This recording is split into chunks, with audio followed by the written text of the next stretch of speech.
축복합니다. 우리 앞뒤 좌우로 인사하실까요? 사랑합니다. 축복합니다. 인사합시다. 감사합니다.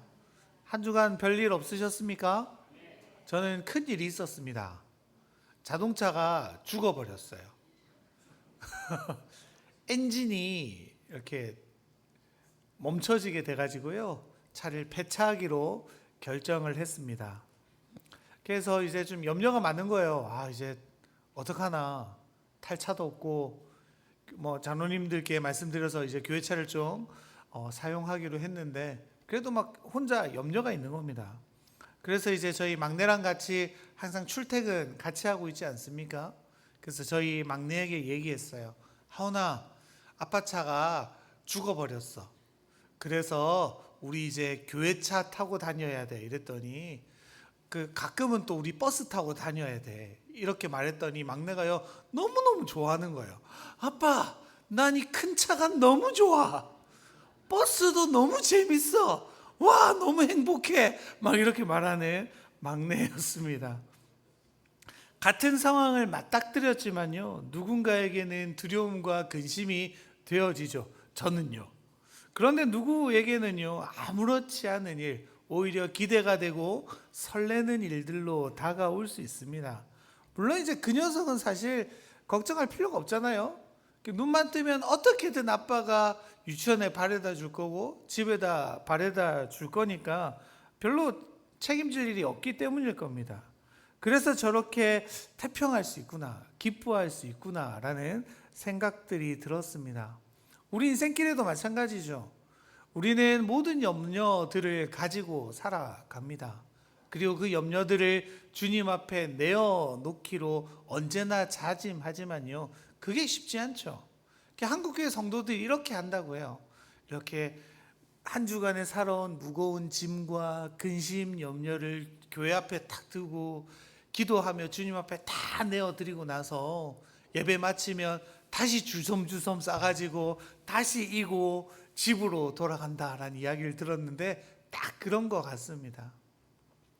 오늘 본문에서요, 제자들이 바다 건너편 가버나움으로 가는 장면이죠.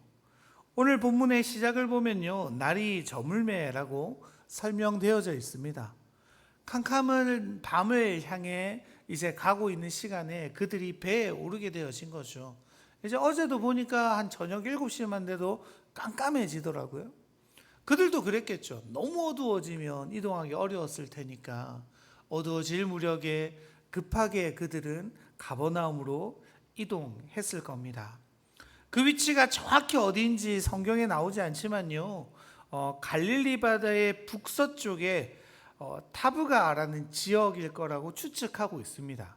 그래서 그 이스라엘에 가보면 그 타브가라는 지역에 오병이어 교회도 있다고 하더라고요.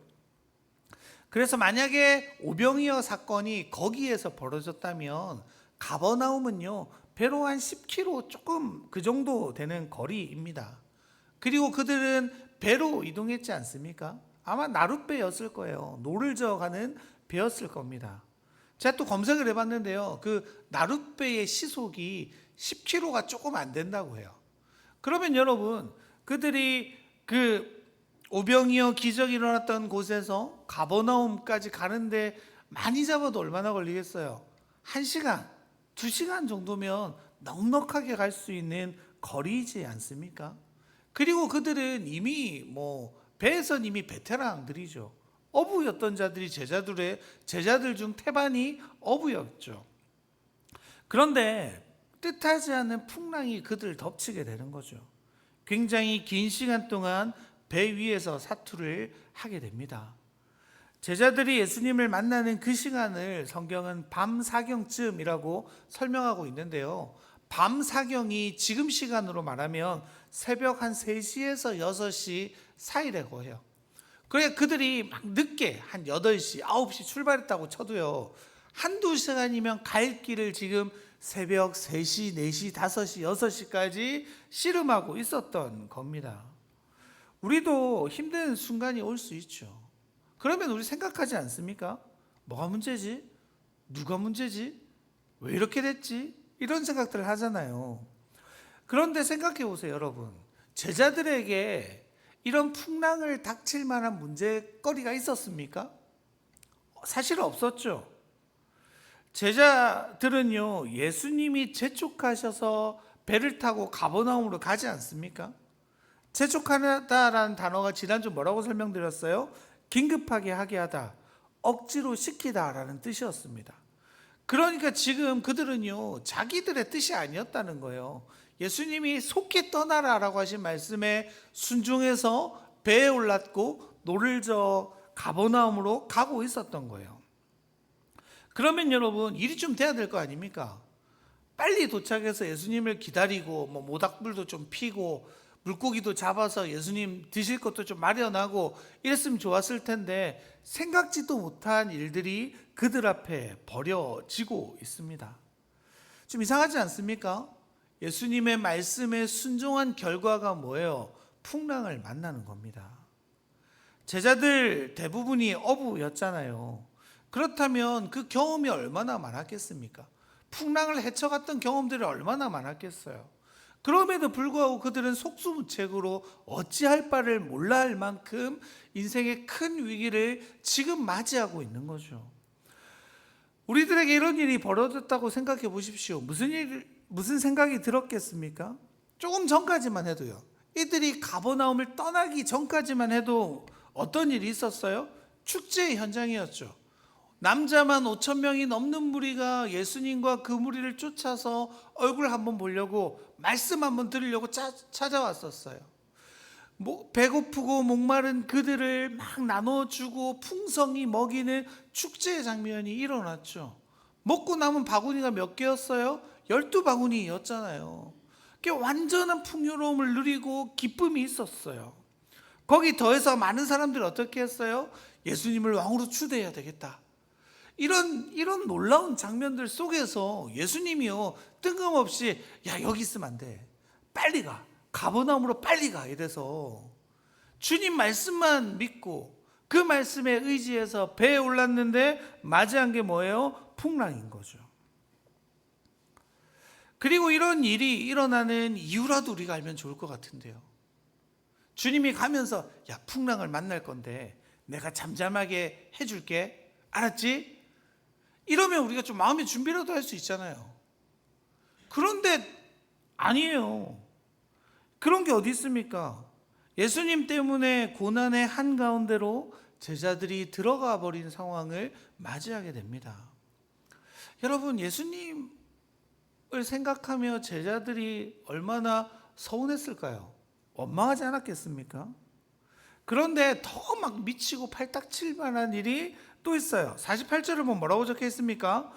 자, 읽어드릴게요. 바람이 거스름으로 제자들이 힘겹게 노젓는 것을 보시고 밤 사경쯤에 바다 위로 걸어서 그들에게 오사 지나가려고 하시매.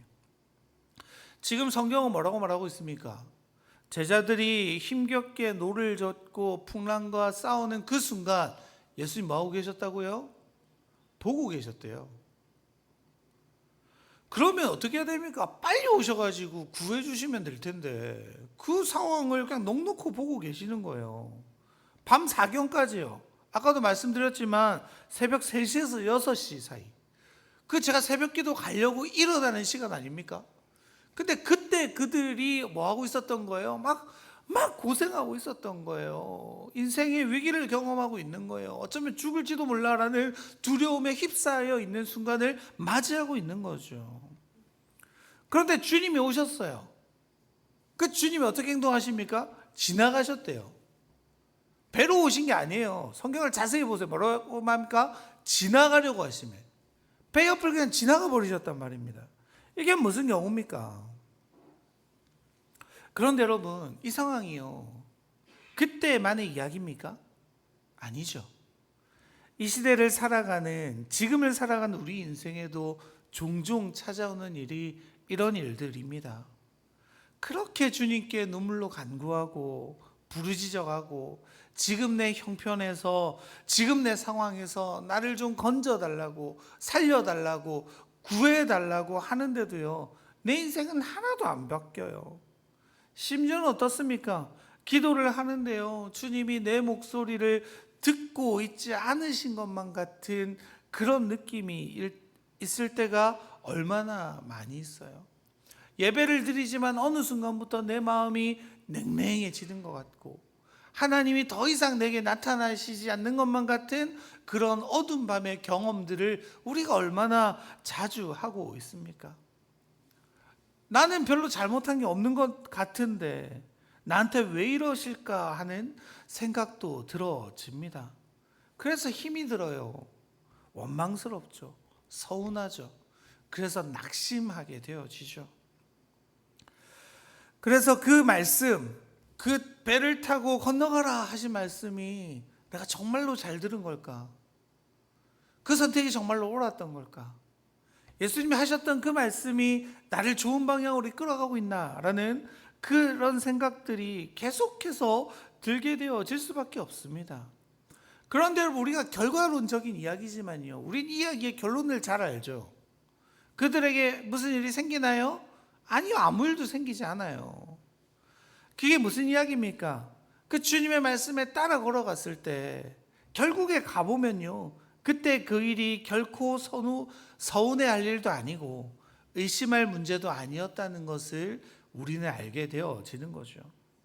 그래서 우리는 내 앞에 놓인 상황들 앞에서 낭망할 것이 아니라요, 이 상황 속에서도 하나님은 뭔가 뜻이 있으시겠구나라고 고백할 수 있어야 합니다. 그런데 여러분, 또 우리가 좀 오해하실까 봐 말씀드리는데요, 모든 선택을 하나님이 강요하셨을까요? 내 인생의 모든 선택은 주님이 예정한 길일까요? 그렇진 않아요. 내가 잘못해놓고 내가 뭔가 문제를 일으켜놓고 이것도 주님의 큰 계획일 거야, 이렇게 생각하시면 안 돼요.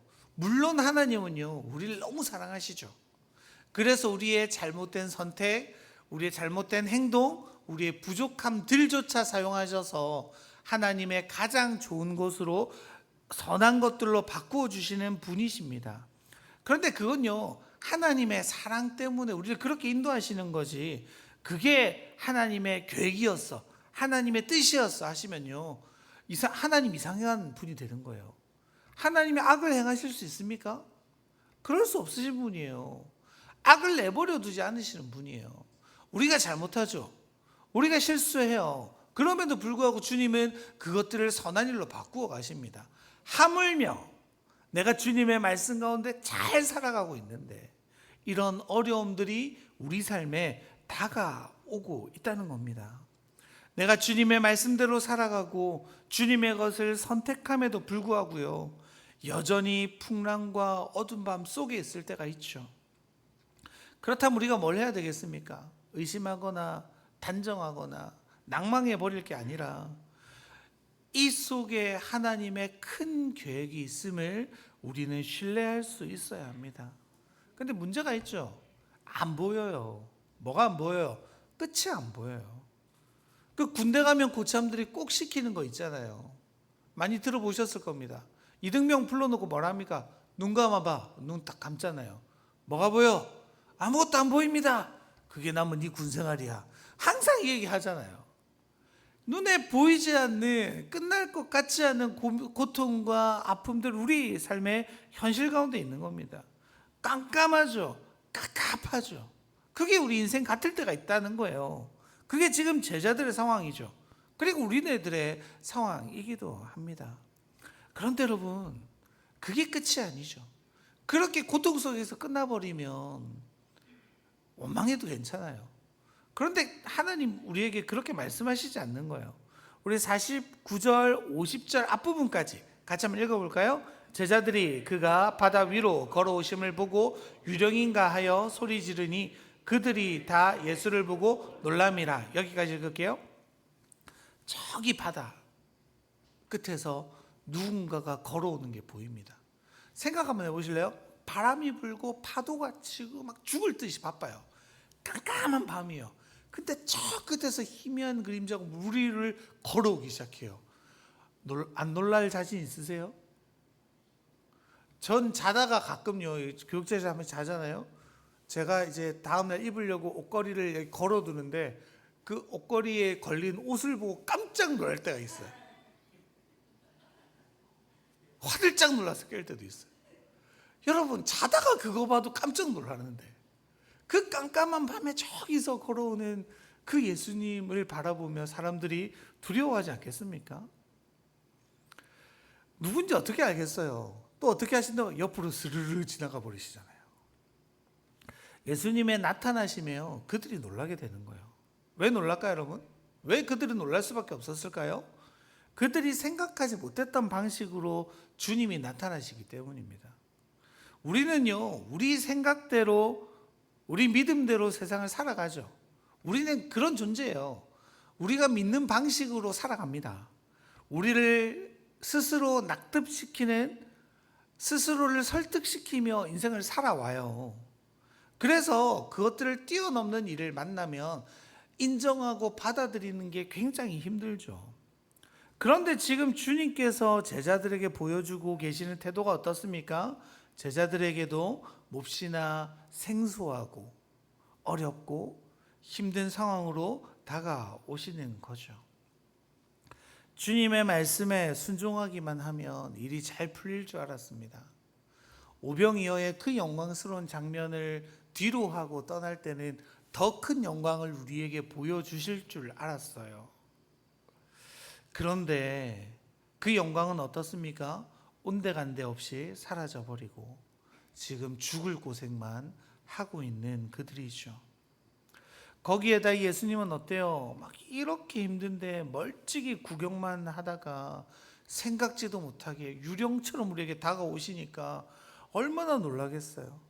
그래서 화가 나는 거예요. 예수님의 방식이 마음에 안 드는 거예요. 깜짝 놀라는 방식으로 내게 다가오시는 그 예수님을 인정할 수 없는 거죠. 그런데 여러분, 더 놀라운 일이 있습니다. 우리만 놀랄까요? 아니요, 예수님도 놀라세요. 왜 놀라요? 이렇게까지 믿음이 안 자란다고? 이렇게까지 나를 못 알아본다고? 이렇게까지 너희들의 믿음이 제자리라고 하면서 주님이 깜짝 놀라시는 거죠. 51절 같이 한번 읽어보실, 51절 52절 같이 한번 읽어보실까요?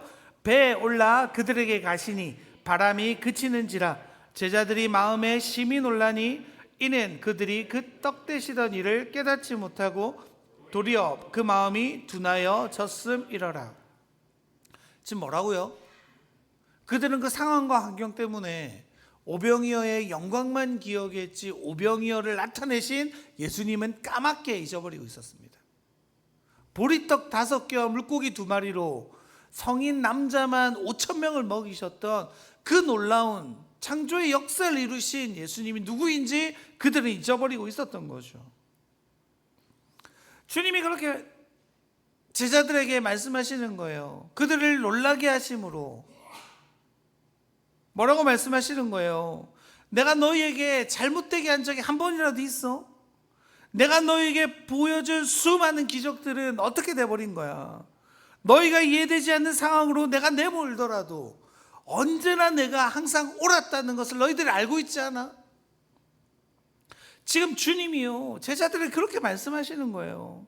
내가 원하지 않고 내가 이해할 수 없는 그 방식은요, 사실 내게 가장 온전한 방식이었다는 것을 그렇게도 우리가 고백하고 경험했음에도 불구하고 또 놀라고 놀라는 제자들에게, 또 우리들에게 예수님도 놀라시는 거예요. 여러분, 우리가 주님이 하시는 일에 놀라운 것보다 더 주님은 우리를 보시면 놀라워하세요. 저렇게 안 바뀌어? 저렇게 성장이 없어? 이렇게 긴 시간 신앙생활을 해놓고도 저 모양 저 꼴이야? 주님이 우리를 그렇게 바라보신다고요. 이게 여러분, 주님 앞에 얼마나 부끄러운 행동입니까? 그게 제자들의 모습이고 우리의 모습이죠. 사랑하는 영광의 성도 여러분, 제자들의 근원적인 문제가 뭡니까?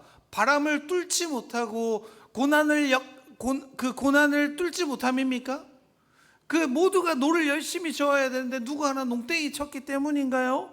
아니죠. 성경은 뭐라고 말합니까? 그 떡 되시던 일을 깨닫지 못함이라. 그들의 가장 큰 문제가 뭡니까? 예수님이 누군지 잊어버린 거예요. 그 사람들의 열광 속에 파묻혀 예수님의 그 사랑의 마음, 긍휼의 마음은 잊어버리고 그 영광에만 취해 있었던 겁니다. 그래서 지금과 같은 풍랑 속에서 5천 명을 먹이시던 그 예수 그리스도, 하나님의 아들이신 주님은 잊어버리는 게 문제이죠. 사랑하는 여러분, 믿음이 뭡니까? 우린 무엇을 믿습니까? 우리는 어떤 믿음으로 세상을 살아가십니까? 여기 어떻게 대답하실래요? 베드로가 뭐라고 고백합니까? 우리 믿음의 기초가 되는 본문 아닙니까? 마태복음 16장 16절 같이 한번 읽어볼까요? 시몬 베드로가 대답하여 이르되 주는 그리스도시요 살아계신 하나님의 아들이시니이다. 저 베드로의 고백 위에 예수님은 교회를 세우셨죠. 저렇게 고백하는 모든 이들이 교회이며 왕같은 제사장이죠. 예수님께서 살아계신 하나님의 아들입니다. 그분이 나의 주인이십니다. 살아계신 하나님께서, 살아계신 예수님께서 지금도 나를 위해 기도하시고 보호하시고 지켜주시는 분임을 나는 믿습니다라는 그 고백이 교회의 고백 아닙니까? 그게 우리 교회의, 우리의 삶의 고백이어야죠. 그런데 어때요? 그렇게 고백하면서 정작 그 고백대로 살지 못하죠. 잊어버려요. 제자들은 어떻습니까? 풍랑 속에서 여전히 두려워하죠. 예수님이 보여주시는 그 능력을 보았음에도 불구하고 더 큰 두려움이 닥치면 그 두려움에만 매여 있는 그들입니다. 그래서 주님이 그런 우리들에게 뭐라고 말씀하십니까? 50절에 뭐라고요? 안심하라, 내니 두려워하지 말라. 왜 이렇게 말씀하십니까? 제자들이 두려워하고 있기 때문이죠. 제자들이 두려워할 것을 너무나도 잘 아셨기 때문에 두려워하지 말고 안심하라 라고 그들을 다독거리시는 거죠. 그럼 우리 뭐라고 대답해요? 아이고 평안합니다 이렇게 말하지 않죠. 아니 주님 애초에 두려울 일을 안 만들어 주셨어야죠 이렇게 말하겠죠. 근데 여러분 다르게 생각해야죠. 다르게 받아들여야죠. 그게 뭡니까? 사실 내가 지금 이해할 수 없는 그 방식이, 나를 놀래키는 그 방식이, 내가 두려움에 취해 있는 그 상황이 사실은 내 인생에 없어서는 안 되는 꼭 필요한 일이었다는 것을 우리는 고백할 수 있어야 합니다. 그리고 그 두려움 속에서, 그 고난 속에서 나를 완전히 벗어나게 해주실 분은 누구밖에 없다고요? 예수님밖에 없음을 고백하라는 거죠. 그래서 그렇게 고생하는 제자들을 주님이 멀찍이서 한참을 바라보시는 겁니다. 자기들의 힘으로 아무리 애를 써도 되지 않는 일이 있다는 것을 철저하게 깨닫게 하시기 위함이죠. 그래서 결국 예수님이 그런 그들을 아시고 도무지 이루어질 수 없는 일이라는 것을 절절히 깨달아 알아가도록 그 일들을 방치해 두시는 거예요. 그 옆을 그냥 지나가 버리시는 거죠. 그렇지 않습니까? 우리들이 살아온 인생을 뒤돌아보면요, 하나님을 언제 가장 깊게 경험했나요? 언제 은혜가 가장 컸습니까? 내 삶에 깊이 하나님의 은혜가 각인될 때는요, 언제나 극심한 고난의 시간 속이었죠. 나의 어려움, 나의 아픔, 그 속에서 나를 만지시고 위로하시는 하나님 덕에 우리가 여기까지 올 수 있게 된 것 아닙니까? 그렇게 어두운 밤이 지나야지 아침이 오는 겁니다. 그렇게 어두운 터널을 통과해야지 환한 빛을 우리를 바라볼 수 있게 되어지는 거죠. 창세기 1장 5절 하나님이 천지를 창조하며 이렇게 말씀하십니다. 하나님이 빛을 낮이라 부르시고 어둠을 밤이라 부르시니라. 저녁이 되고 아침이 되니 이는 첫째 날이니라. 우리는 어떻게 이야기합니까? 아침이 되고 저녁이 되니까 첫째 날이 맞춰졌어 라고 말하지만 유대인들의 개념은 다릅니다. 저녁이 되고 아침이 되니 첫째 날이라. 여러분, 이것이 성경이 말하는 우리의 인생이죠. 우리의 길이죠. 어둠을 지나칠 때, 그 풍랑 같은 일들을 지나칠 때, 그 길을 통과할 때 경험하게 되는 참된 기쁨, 아침의 밝은 빛을 비로소 맞이할 수 있다고 주님이 우리에게 말씀해 주시는 겁니다. 오늘 본문의 시기가 언제입니까? 요한복음에 보면요, 6월절이 가까운지라 라고 말씀하고 있습니다. 모세는요, 이스라엘 백성들을 애굽에서 건져냈죠. 6월절 사건 다 기억하지 않으십니까? 마지막 10번째 재앙, 장자의 죽음 앞에 어린 양의 피를 문설주에 발랐을 때 죽음이 넘어가죠. 그래서 6월절 아닙니까? 하나님은요, 예수님은요, 죽을 수밖에 없는 우리들을 영원한 죽음에서 멀리하시려 이 땅 가운데 내려오셨죠. 주님은 모세보다 더 큰 분 아니십니까? 모세는 일시적으로 그들을 구해냈지만 예수님은 우리를 영원한 죽음에서 해방하시는 참된 출애굽을, 영혼의 출애굽을 경험케 하시는 분이시죠. 모세는 어땠습니까? 또 엘리야는 어땠어요? 홍해를 건너는 사건을 통해서 하나님의 권능을 보여주었죠. 지금 예수님이 그들에게 보여주시는 물 위를 걷는 사건은요, 예수님이 누구인지를 제자들에게 분명히 하시기 위함입니다. 예수님의 그런 선택은 제자들과 우리를 위한 최선의 선택인 거죠. 주님이 어떤 분이세요? 욥기 9장 8절에서 10절 보면 이렇게 적혀 있습니다. 그가 홀로 하늘을 펴시며 바다 물결을 밟으시며 북두성과 삼성과 묘성과 남방의 밀실을 만드셨으며 측량할 수 없는 큰 일을 셀 수 없는 기이한 일을 행하시느니라. 아멘. 홀로 바다를 펴시며 바다 물길을 밟아 가시는 그분께서 측량할 수 없는 큰 일을 이루신대요. 셀 수 없는 기이한 일들을 행하신대요. 그 예수님 아니십니까?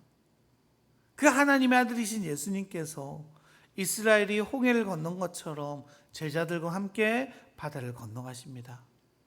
그들의 두려움의 대상이었던 그 바다 물결을 밟아가시며 제자들을 만나시고 제자들과 함께 그 물결을 뚫어 가시는 거죠. 주님이 나의 인생의 배 위에 올라타실 때 그때 우리는 비로소 깨닫게 되죠. 아, 그 고난이 장차 나타날 영광을 위한 것이었구나. 그리고 지금도 그 영광을 향해 나는 나아가고 있다는 사실을 우리는 깨닫게 되어집니다. 그것을 깨닫는 자는 어떻게 되어집니까? 우리 마가복음에 나오지 않지만 우리 평행 본문인 요한복음 6장에는 이렇게 기록하고 있습니다. 6장 21절 같이 한번 읽어볼까요? 이에 기뻐서 배로 영접하니 배는 곧 그들이 가려는 땅에 이르렀더라. 아멘.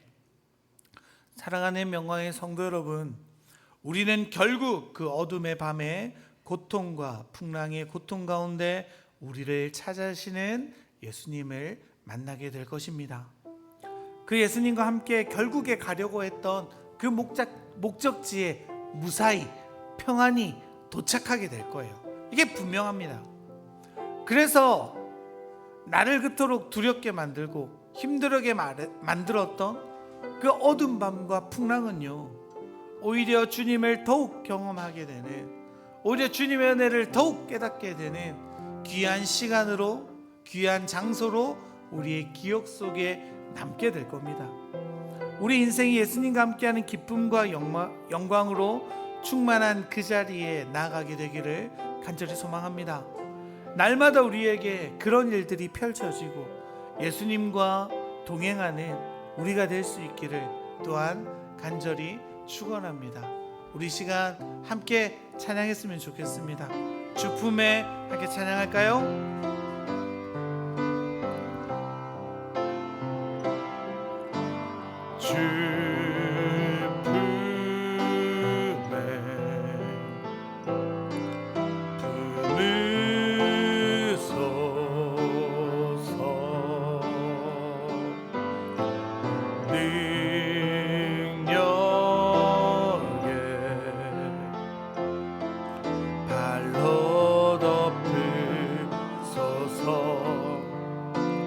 거친 파도 날 향해 가도 주와 함께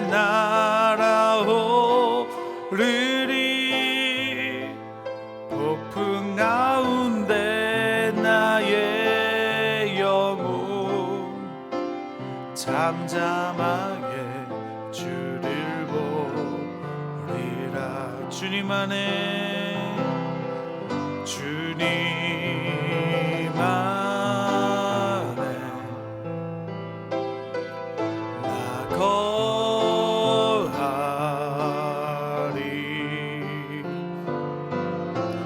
주 능력 나 잠잠히 믿네. 거친 파도 날 향해 와도 주와 함께 날아오르리. 폭풍 가운데 나의 영혼 잠잠하게 주를 보리. 거친 파도 날 향해 와도 주와 함께 날아오르리. 폭풍 가운데 나의 영혼 잠잠하게 주를 보리라. 우리 시간 함께 기도합시다. 우리 인생에 뜻하지 않는 풍랑이, 고난이, 어두운 밤이 찾아올 수 있습니다. 나 주님 안에 열심히 살아가는 것 같은데 그런 일들이 더 심해질 것만 같음을 경험할 때가 있죠. 그런데 우리가 언제나 기억해야 할 것이 무엇입니까? 주님은요, 우리를 언제나 무사히 목적지까지 우리를 인도하신다는 겁니다. 주님이 그 배에 올라타시기만 하면요, 우리 인생의 배에 올라타시기만 하면 그 배는 어떻게 되는 거예요? 기쁨으로 나아갈 수 있게 되어지죠. 그래서 우리 인생의 가장 중요한 건요, 내 인생의 배에 주님이 타시는 겁니다. 주님이 하시도록 맡겨드리는 겁니다. 우리 시간 함께 기도하실까요? 하나님, 내 인생의 키를 주님께 드립니다. 내 배의 키를 주님께 맡겨드립니다. 그 길이 때로 풍랑으로 어두운 밤으로 갈지라도 주님이 함께 하신다면 그 나중 영광을 위해 우리가 버텨보겠습니다. 그리고 그 길조차 우리에게 의미가 되고 기쁨이 되고 추억이 될 줄로 믿습니다. 주님, 우리와 함께 하시고 우리를 날마다 붙들어 달라고 이 시간 함께 기도하며 나아가시겠습니다. 하나님, 주님을 간절히 바라보며 나아가는 우리에게 하소서. 하나님, 우리 인생의 풍랑 속에 날마다 바라보시며 위로하시는 분이 주님이심을 고백합니다. 그 주님의 놀라운 은혜 가운데 우리가 있게 하시고 하나님을 바라봄이 더하게 하여 주옵소서. 하나님께서 우리를 만지시고 주님이 우리를 인도하시고 주님의 크신 은혜와 사랑 가운데 우리가 늘 있도록 하나님 은혜를 더하여 주시옵소서. 아버지를 간절히 바라보게 하소서. 하나님을 높이게 하소서. 하나님의 크신 은혜 가운데 우리가 더하도록 하나님 우리를 붙들어 주시옵소서. 하나님을 바라보니 주님의 은혜 가운데 길을 간절히 소망하오니 하나님 인도하소서. 우리 인생의 길을 주님께서 인도하실 줄로 믿습니다. 우리 인생을 주님께서 날마다 베풀어 주시기를 소망합니다. 하나님 역사하소서. 우리를 위로하시고 우리를 긍휼함으로 만져주시고 우리 여기 있는 명화의 성도들 한 사람 한 사람의 삶을 아시오니 하나님의 건지심으로 건져주시옵소서. 위로를 더하여 주시옵소서. 사랑을 더하여 주시옵소서. 주님,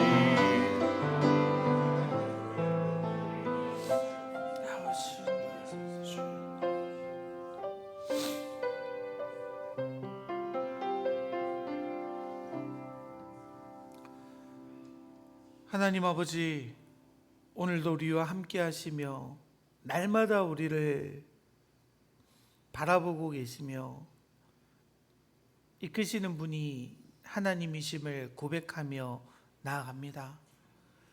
때로 만나는 인생의 풍랑과 어두운 밤의 길을 통과할 때 거기에 함몰되어 낙심되지 않게 하시고 그 가운데 역사하시는 하나님을 바라보는 우리가 되게 하여 주옵소서.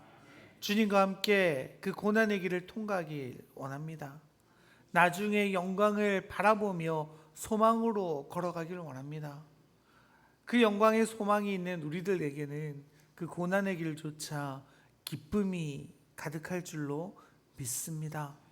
그렇게 다짐하는 저희들 가운데 임하시고 나타나시고 구하여 주옵소서.